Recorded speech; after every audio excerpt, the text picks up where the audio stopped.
All right. Good evening. I'm Mr. Moran. I'm the superintendent at Tip City Schools, and I have the honor of kind of doing a conceptual unveiling tonight of the proposed pre-K-8 bond that will be on the levy in March of 2024. I want to welcome everybody tonight to for the unveiling, whether you're here in attendance or you're watching on a device, or maybe you're watching it maybe in the next few days as well. So thank you for taking time to be part of this step. Tip City Schools has been working on how to best address the issue of the aging, deteriorating facilities that we had for many years. Today marks a significant step forward in our continued commitment to providing students with a safe, secure, and appropriate learning environment. Arriving at this point tonight is a culmination of planning and design process that started with Gar and Miller more than 1 year ago. It has been a meticulous process considering the needs of our students, educators, support staff, and community. There were staff meetings, coffee hours, facility meetings, and building tours to gather input and better inform our stakeholders of the important project and the long overdue need for a new school for students in PK through 8th grade. We're excited about this new site plan and the positive impact it will have on our students and our community. This is moving our district forward with the focus on meeting the needs of our students at Tip City Schools. Be looking for dates and times where you can, again, provide further input on the plan as we get ready for the election, and we can provide you facts on the issues. So again, look for that information on our weekly updates, newsletters, and social media and website. And with that said, I wanted to kind of go over the unveiling of, or what the proposed site plan will look like for phase one, which is phase one is the Hyatt campus site only, and how things would conceptually look like at this time. Right now, this is our existing, I don't know how many thousand feet, maybe 20,000 feet view of the Hyatt campus. So we have our track, our softball diamond, baseball diamond, LT ball, middle school, bus garage, and Nevin Kopic. If the plan were to pass, our first phase, we call phase 1A, would be to remove Nevin Kopic and the bus garage and replace the bus garage to a permanent location where the building could be done. So those would be abated and demolished for room for construction. Phase two would be the building of the pre-K-8 building. And that would fit in between the middle school and LT ball. And we'll have a better view here in a minute so everybody can see it better. This would take, after a year of planning, construction would be about 2 years for the pre-K-8 building to take place, with anticipated opening of August of 2027. And then finally, we would have knocked down the middle school, replace it with a parking lots, move parking lots over here for busing and staff parking, community parking as well, and change the parking and the entrances into the facility currently.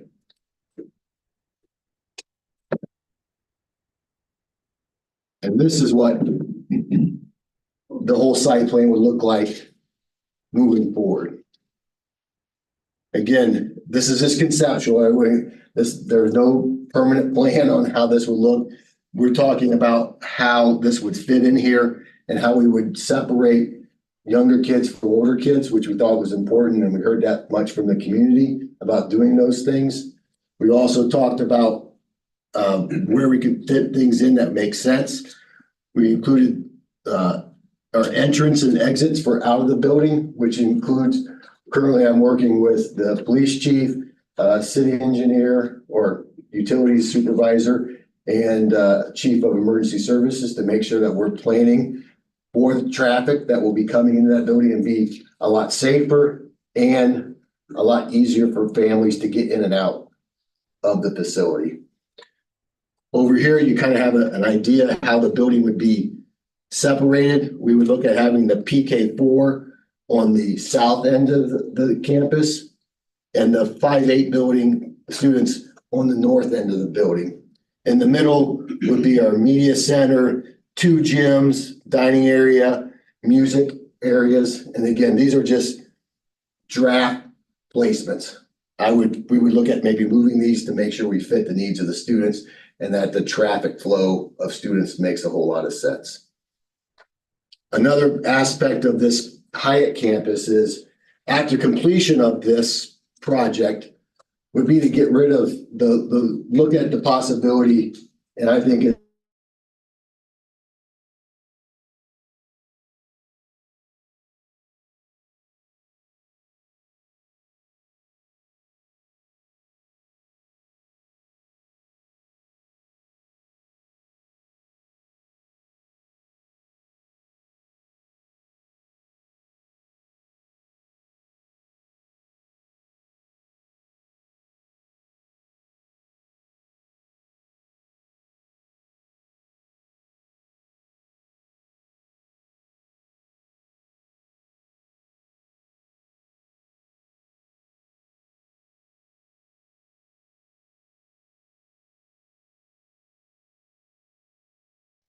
even when school's not in session and on weekends, it's a busy place. And many of you are experiencing that now or have experienced that in the recent years. And we think that's a great piece of it. Tennis courts are also part of this where they get moved, where we could utilize the locker rooms at LT Ball. So all our athletics could have access to locker rooms as well as restrooms, buildings versus current facilities that are temporary in nature right now.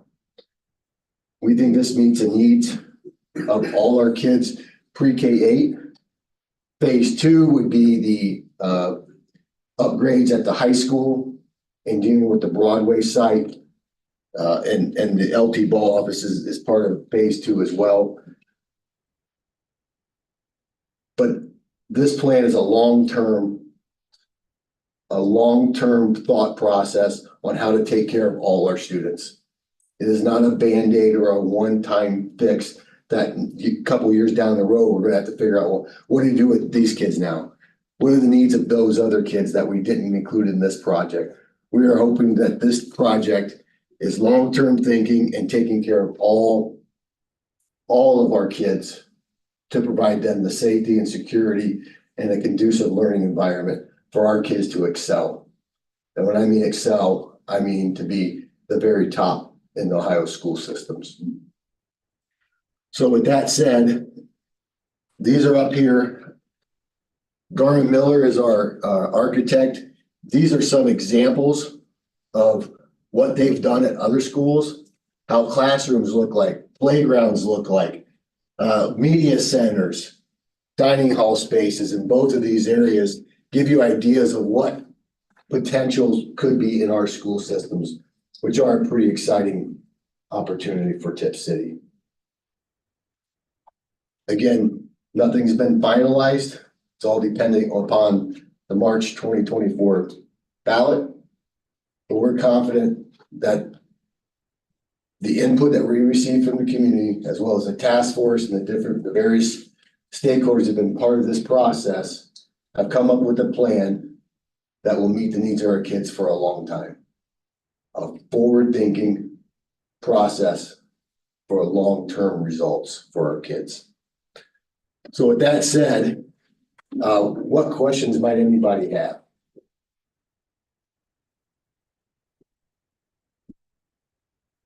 Yes. You said there's phase 1 and phase 2, and phase 2 is the Broadway and changes at the high school. Correct. And are they gonna be bond levy that's gonna be going through? No, the bond levy is only for the phase 1. Phase 2 is the state money that we will get reimbursed by the state. So it's no more local money coming in. That's the money that going through the Ohio School Facilities Commission project. When our numbers up, supposedly in a couple of years, we will get that money to then put towards those projects, which is estimated right now at $30 million. So there will be no other bond levy for phase 2. Yes. So are you saying, Mr. Moran, by passing phase 1, that's the wrap up, so to speak, and that is inclusive of phase two. No further action from the public is required. Correct. Yes. OFCC has been a good partner with us and working with us. Again, back in June, I think June 20th of this year, we worked with, unveiled kind of what the OFCC wanted as a K-6 building, with the 7th and 8th graders being put into the high school with some additional space. The concerns of the community were including the high school kids and the junior high kids in the same location without really a separate area for them. Plus we have gym space, cafeteria issues, media center concerns that we had to look at. And we felt, again, that's how the pre-K-8 total came into picture, looking at financially and educationally, what is in the best interest of our kids and for our community dollars as well.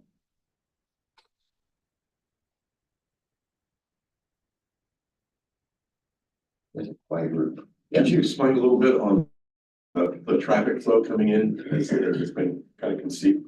So right now we have basically the light by LT Ball, it's the LT Ball entrance, and that's the way in and out for parents to drop in and drop off.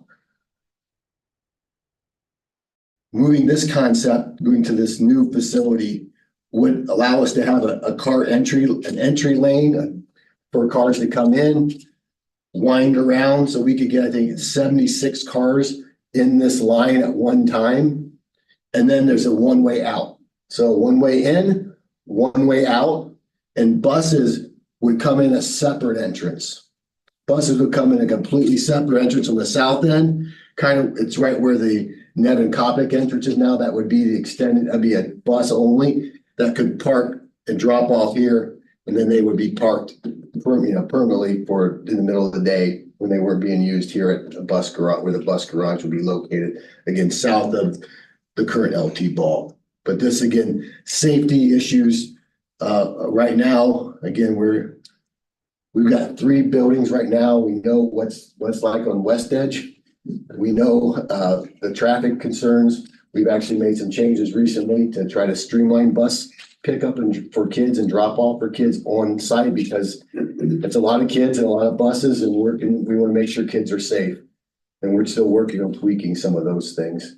And then this other entrance to the north, we would look to add an entrance that would kind of run parallel coming into by the baseball diamond and to the board office. So it's a completely separate entrance for other people if you wanted to get to. And we could even put more cars. If we do this, we could even put more cars if needed back up here if we needed. So again, trying to help alleviate traffic off of Hyatt Street, so it's not providing any congestions for the community, because it's a busy road there. A lot of activity. Yes. Is there any estimates yet on the cost offset from going from 6 facilities down to basically 3? Is there any idea of what that's going to be saving us in terms of maintenance and all that kind of stuff? We're working on getting some hard numbers on that. Some of that is just not having to continue to invest in the upkeep and waiting for things to happen at these buildings. And it seems like something always seems to be cropping up that needs to be addressed. We just spent money for a roof. We have concerns with at Broadway. We have concerns with the Nevin roof, but we have concerns with doing something on Nevin's roof that would disrupt the asbestos that's on the ceiling now, which would shut the building down then too. So, but we're really at that place where we're throwing a lot of good money into putting Band-Aids, not fixes on the current system because of where they're at in their lifespan. And with that, you know, I talked about where Nevin Coppic, we have plans and space we think available. We have plans that have the space available to relocate the kids from Nevin Coppic to Broadway and to LT Ball currently to meet the needs. So trailers, Yeah. those things will not be needed. And if something were to happen to Broadway, or we needed trailers for a reason, not only is it millions of dollars to do those things, where do we find the water hookups, the electric hookups, the utility hookups on properties to do that at? Yeah, we put it in a parking lot? No, what do we do there? Yeah. Where do we put that here to make that happen? So, and educationally, separating the kids into those things are not, in my opinion, how we build community and collaboration between kids and adults, and that we help support each other. So putting them, finding the space, making the space available into LT Ball during this time and into Broadway and the LT Ball are pretty important pieces that we have actually got a plan to make that happen. With that. What other questions, concerns might people have?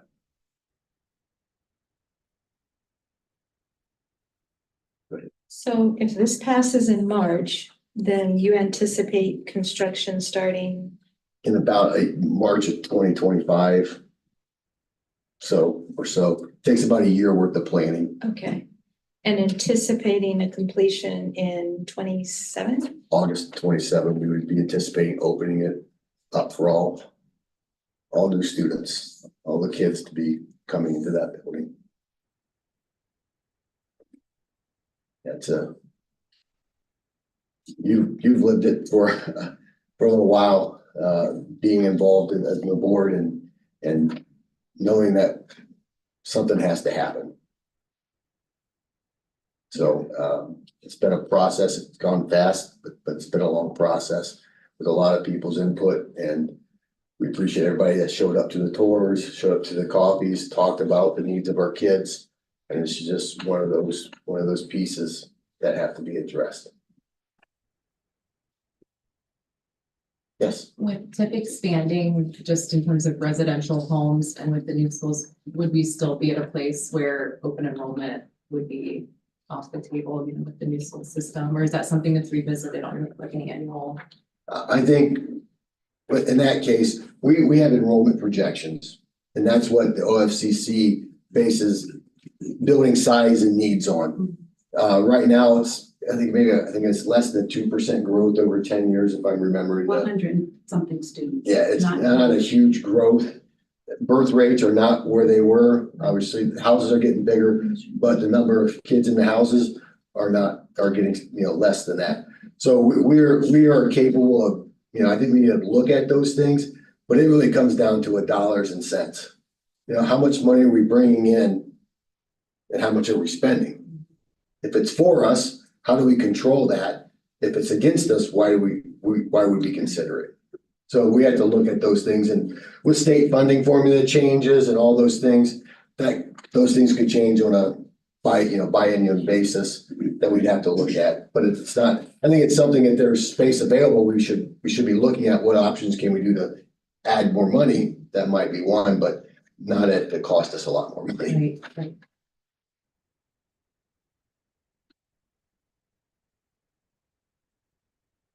Anybody else have a question before I ask you to provide me some input that you may not want to talk about?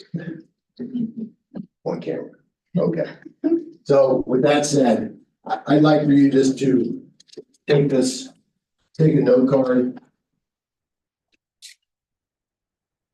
And need if you need a pen.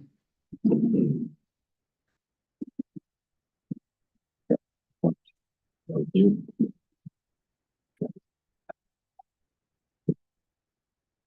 I'd like you to just give me your initial thoughts. One. Give me your initial thoughts on this proposed plan, just to provide some feedback.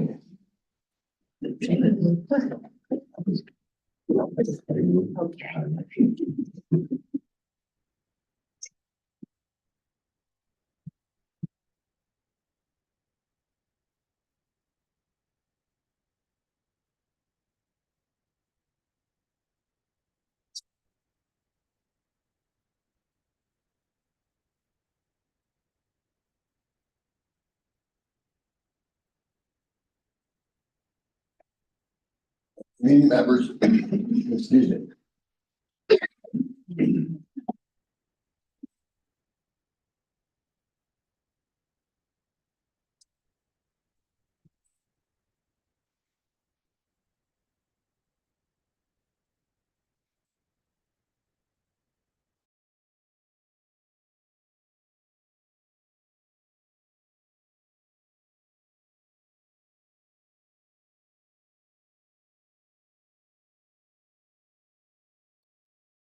And if community members have questions, they're welcome to email me as well. Input.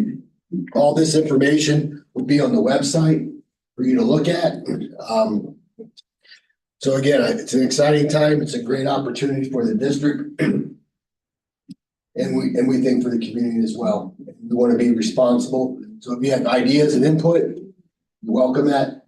And we'll take all those things into consideration. So you can, you're welcome to stay around, come up there and look at the boards, and I can answer any questions you might have. And then give me your cards. I appreciate it. And thank you for your time. And have a Merry Christmas and Happy Holidays and Happy New Year, everybody. Thank you. Thank you, sir. Thank you.